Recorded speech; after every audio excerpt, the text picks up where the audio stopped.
why talk about goals when we study happiness, you might ask? Remember PERMA? An A in PERMA stands for, yep, that's right, an achievement. That's why we have a lesson on goals. Achievement will improve our well-being and help us become even happier. We all know so much about goals already. I know, we all know we need to set our goals. We know we need to follow through. We know we need to create a realistic list of our goals. We know we need to create a plan. We need to create a New Year resolution and turn it into the goals and so on. We know we need to write it down. And actually the latest research shows that when we do that, a special circuitry in our brain gets activated, which is really important to know. You know, people used to know that you need to write it down. They just didn't know why. Now we have research to tell us that there is a special circuitry that gets activated when we do that. And that's why that's important. But since most of us know so much about goal, why have lesson on goal here? Well, this time we will focus on happiness, of course, and use a slightly different approach. And I believe you will be able to achieve much better results using this approach rather than just checking off your list. So when we set the goals, it is possible that everything will go as smooth and on our beautiful path to success, we will succeed and will have no troubles. However, chances are we will have some obstacles while pursuing our goals. Not necessarily at the end of the goal, but rather on the path of achieving our goal. So regardless how many obstacles you run into the path of success, that path, rather than success itself, is what improves our happiness and overall well-being. Again, that path to success, the path to success, rather than success itself, is what improves our happiness and overall well-being. It is really important to remember this. I want to introduce you quickly to Kaizen. Now, in Japanese, what's Kaizen? Kai stands for change, and Zen means for good. Now, of course, we're talking about good change. What kind of other change would we want to introduce in our lives anyway, right? We don't have a time to go into details of Kaizen approach since this is truly study and research by itself, but this time we are going to focus on small improvements. So there are really three principles of Kaizen. First is the process and results. So focus on the process and not only on the end goal is what really brings us in some research on post-psychology is happiness. But so when we set the goal and do not achieve it, what happens is that, did we fail? You know, so the process of achieving a goal and being happy while in the process of reaching that goal is what, as well as achieving the goal, is really what brings us happiness. So it's a process and the end goal. The second principle is focusing on the big picture. You know, when we look at our goal, we need to think about it. You know, what is the big picture of our goal? Why am I doing this? You know, having that big why, big reason. And the third principle is to be non-judgmental. Often we judge others. I know you don't, maybe it's just me, but some people do. We do judge others, but often. But we also judge ourselves, and sometimes really harshly. And as we go through the process of achieving our goal, chances are, if we are judgmental, we will not enjoy the process, but also we may not even achieve our goal because of that. So let me give you an example of small improvement. When I was working on publishing my book, the end goal, of course, was published book. But if the end goal was the only goal I focused on, I would be miserable for years. And because of that, because that was my only goal. My goal wasn't achieved for a very long time. And I kept failing so badly, right? If you think about it, again, if I looked at it that way, I achieved nothing for years. But instead, I focused on small improvements. I enjoyed the process. I was focusing on writing 100 words a day, 3 days a week, then 200 words a day, 4 days a week. 15 minutes research a day until I extended to a few hours of research a day and so on. Scheduling meetings and discussing the topic of habits with my colleagues. Scheduling attending conferences. There were so many things happening on this journey to publishing this book, and that is what truly brought me happiness. Now, these small improvements, small wins, as Dr. Carl Weck calls it, they help us establish a big goal. They help us release dopamine, happy chemical, into our body, and therefore really make us happier. And we know what's next. Who are the successful people? Yep, happy people are successful, not the other way around. So this happiness helps us succeed and reach our goal. It is truly an upward spiral to success and happiness. Now, let's do an exercise. Now that you understand Kaizen goals and how small improvements or small wins can help us establish this big goal, let's get into the action. So before we get started, please make sure you have your writing tools ready. So whatever you use, pen, paper, laptop, iPad, iPhone, whatever you want to use, it's fine with me. I do suggest right now to use a pen and paper, because based on the research, that instrument gets wired the best in our brain. But certainly you can use any writing instrument you wish.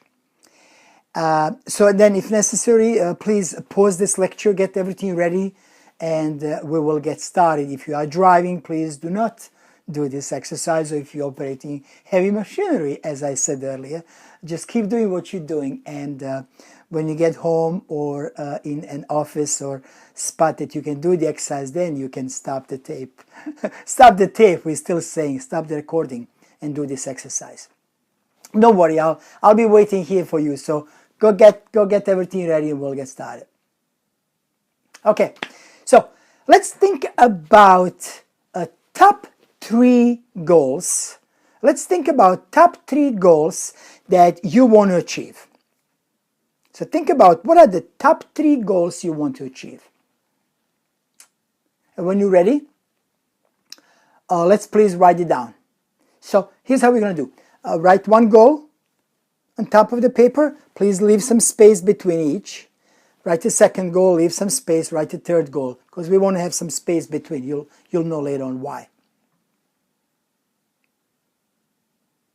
Okay, now under each goal, and again, as I do this, please feel free to stop, rewind, fast forward, whatever works for you, because some people need more time, some less, and I will not wait for everyone, but I will, so I may not wait for you, or I may be too fast for you, but just stop the tape, stop recording, and then we'll move on. So now under each goal, so you have 3 goals, 1, 2, and 3, right? Top 1, 2, 3, and then under each goal, please write down at least 3 Kaizen steps that will get you started.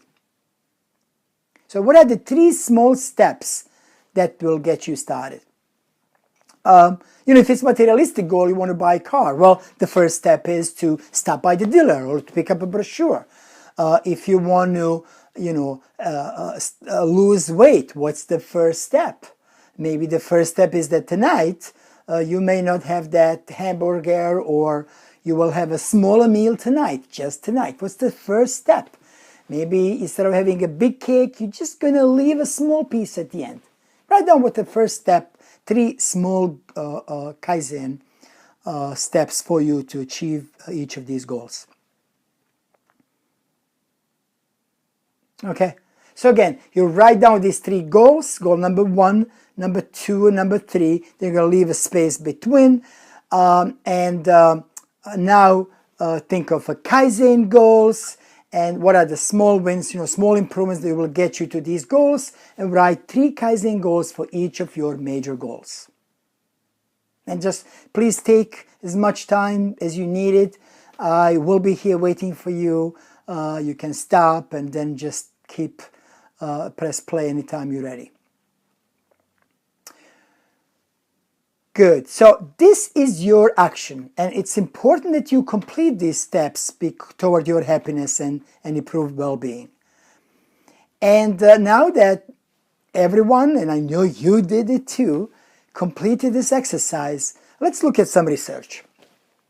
So research done by Canon Sheldon and Andrew Elliott, when they talk about what they call the self-concordant goals. Now, let's look at the high-level findings. So what are the self-concordant goals? So, what are the high-level findings? Number 1, people set goals but fail to follow. Most of us experience this. I know I did. And this does happen. We set a goal, but we don't follow through. No big surprise there, right? Number 2, people attain goals but are not happier than before. Now, they reach the goal, but they're not happier than before. Why is that? Often, our goals are based on the external factors, and it is what our parents want us to do. It is what our society wants us to do. It is, going to the top school that my cousin went to. It is house that my colleague has that I want. It is all these things, and are really a lot of that based on external factors that force us to create our goals. Now, sometimes we want to achieve some materialistic goals, and that is absolutely okay. I'm not saying, do not shoot for any of the materialistic goals, but what we really need to focus on is internal satisfaction. What we need to focus on is internal happiness, internal satisfaction. What is it that you really want to do? Not the society, not your parents. Sorry, parents. Not everyone else. But what is it that you want to do? What is it that you are passionate about? Anytime I talk about intrinsic goals, and, intrinsic goals is what we really want versus extrinsic goals, which is what someone else wants from us. I always think of one of my program participants who shared this story with the class. So he came out to talk to us about his passion and his goals. And most of the folks actually in his family are doctors. So mom is a doctor, dad is a doctor, uncles, etc., sister. And naturally, they expected that he will become a doctor as well. So he did. He went to medical school, he got his degree, and started working. And of course, made his parents and his entire family happy. One day, he came home, sat down with his parents, and said, "Mom, Dad, I love you so much. I know what you went through to put me through the school. I'm so grateful for everything you did. Trust me, I am. I'm so grateful for everything that you did for me. I understand, and I'm thankful to you for all the money that you spent on my education." Now think about it. We're talking hundreds of thousands of dollars here in the U.S. And he said, "I know I fulfilled your dreams. I made you happy. But it was not my dream. This is not my passion. This is not who I really am. This is not what I want to do in life. So I'm sorry, I quit my job." Now, imagine the reaction of my program participants listening to this story. Now, I know there are people all over the world listening to this, but, in the West, people were shocked. Your parents spend all this money, and how can you even say that? And everyone was so quiet, probably thinking he's crazy, and his parents spent a fortune, and now he quit his job. Well, he said, "I want to follow my passion. I want to follow my dream." So if you're a parent, keep this story in mind. It can save you hundreds of thousands of dollars in aggravation with your kids. So let our kids, our friends, our family, as much as we can, of course, certainly as much as appropriate, fulfill their dreams. We certainly need to guide them and help them, making sure that their dreams are aligned with our values and meaning. But let's not ignore what they really want to do. So here's your assignment for self-concordant goals. Take a moment and think about the following. What is it that you really, really, really want to achieve? Not what others want you to do. What is it that you want to achieve? What is it that you are passionate about? Truly, truly passionate about? What is it that you love to do? And what is it that you're good at? Now, take 2 minutes and just write this all down. Don't worry about grammar or spelling. Just keep writing and answering these questions. If you need to, please rewind, get the questions again. Just keep writing. Keep your pen down, or hands on the keyboard, whatever it is, for the next 2 minutes. And it would be great, it would be truly great if some of you share your thoughts here in the program or on my Facebook page, or connect with me. But share the story. Share what is it that you're passionate about. What is it that you truly want to do in life. Share your intrinsic goals. Ready, set, go.